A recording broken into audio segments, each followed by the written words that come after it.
जय मसीह की एकता सिंह मिनिस्ट्री में आपका स्वागत है। और आज हम देखेंगे सामरी स्त्री और यीशु मसीह की बातचीत के बारे में, जो पाया जाता है यूहन्ना 4:5-26 में। ये बातचीत यीशु मसीह का पापियों के प्रति प्रेम को दर्शाती है। यीशु मसीह पापियों के प्रति सब्र रखते हैं, उन पर करुणा करते हैं, उनके लिए टाइम निकालते हैं बातचीत करने के लिए और उन पर दया करते हैं। आइए हम देखेंगे कि यीशु मसीह पापियों के साथ कैसा व्यवहार करते हैं, उन लोगों के साथ जो अपने सृष्टिकर्ता से बहुत दूर हो गए हैं। यीशु मसीह प्रकट करते हैं कि वो उनसे प्रेम करते हैं। यीशु मसीह गलील को जा रहे थे और रास्ते में समरिया के एक नगर में रुकते हैं। वहाँ पर यीशु मसीह याकूब के कुएं के पास बैठ जाते हैं, तो वहाँ पर एक सामरी स्त्री जल भरने आती है। तो यीशु उससे कहते हैं कि मुझे पानी पिला।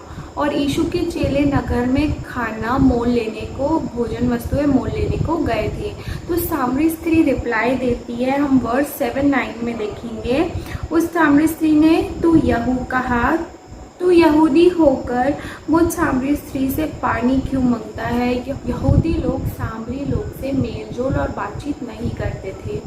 वह स्त्री हैरान थी कि यीशु मसीह यहूदी होने के बावजूद उससे पानी क्यों मांग रहा है। यीशु मसीह उस पापी स्त्री पर दया करना चाहता था, इसलिए यीशु मसीह ने उससे पानी मांगकर बातचीत को स्टार्ट किया और उसे कौन है उद्धारकर्ता उसके बारे में बताया। मान लीजिए यीशु उससे सीधे कहते कि हे महिला या हे स्त्री, मुझे पता है तू एक शर्मनाक पापी है। वो अगर ये ठीक नहीं होता, हो सकता है वो स्त्री वाद विवाद करती, लड़ाई करती, या हो सकता है कि कुएं में कूद के मर जाती शर्म के मारे। किंतु यीशु ने उसके प्रति प्रेम प्रकट किया और उससे जल मांगकर पिया। मैं आत्मिक भूख जगाना, हम वर्स 10 में देखेंगे। यीशु उससे कहता है, यदि तू परमेश्वर के वरदान को जानती और ये भी जानती कि वह कौन है जो तुझसे कहता है मुझे पानी पिला, तो तू उससे मांगती और वह तुझे जीवन का जल देता। वो रिप्लाई क्या देती है, स्त्री कहती है, हे प्रभु, तेरे पास जल भरने को तो कुछ भी नहीं और कुआं गहरा है, तो फिर जीवन का जल तेरे पास कहाँ से आया। क्या तू हमारे पिता याकूब से बड़ा है जिसने हमें ये कुआं दिया और अपाही अपनी संतान और अपने पशुओं समेत इसमें से पिया।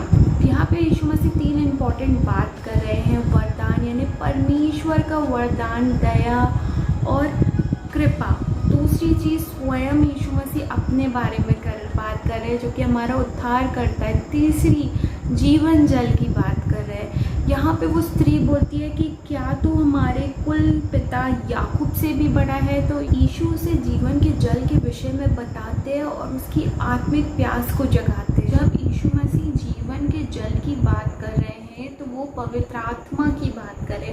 पवित्र आत्मा के द्वारा वो आध्यात्मिक रूप से हमें परिपूर्ण करते हैं। लोग सोचते हैं कि धन दौलत, फेमस, प्रसिद्धि और हमें रिश्ते, पावर हमें संतुष्ट कर सकते हैं, लेकिन वो हमें सिर्फ थोड़े समय के लिए संतुष्ट कर सकते हैं। लेकिन यीशु मसीह हमें ऐसे जीवन का जल देता है जो हमारी आत्मिक प्यास को बुझाता है, और वो है पवित्र आत्मा, जो कि जीवन जल है। उन्हें उनकी रियल ज़रूरत का ज्ञान कराना। सामरी स्त्री सोचती थी कि अगर उसे जीवन का जल मिल जाएगा तो वो कभी प्यासी नहीं रहेगी और उसे इतनी दूर से पानी भरने नहीं आना पड़ेगा। इसी प्रकार कई मसीह लोग सोचते हैं कि हम परमेश्वर के पास जाएंगे, हम यीशु मसीह के पास जाएंगे तो हमारा जीवन आसान हो जाएगा और हमें कोई समस्या का सामना नहीं करना पड़ेगा। लेकिन ऐसा करने में यीशु मसीह केपेबल है, लेकिन यीशु मसीह इससे ज़्यादा करते हैं हमारे लिए।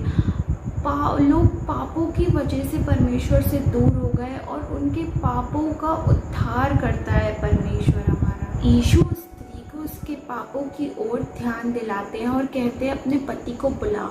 वो कहती है मैं बिन पति की हूँ। यीशु कहते हैं वर्स 17 में यीशु कहते हैं, तू ठीक कहती है, मैं बिन पति की हूँ, क्योंकि तू 5 पति कर चुकी है और जिसके पास तू अब है वह भी तेरा पति नहीं, या यह तूने सच ही कहा। उस स्त्री की समस्या थी कि वो पापी थी और उसे आवश्यकता थी पापों की क्षमा की।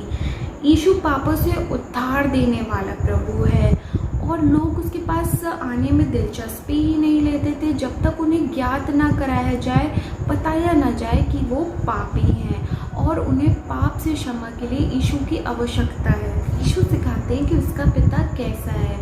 वह स्त्री उससे कहती है कि हे प्रभु, मुझे लगता है कि तू भविष्यवक्ता है।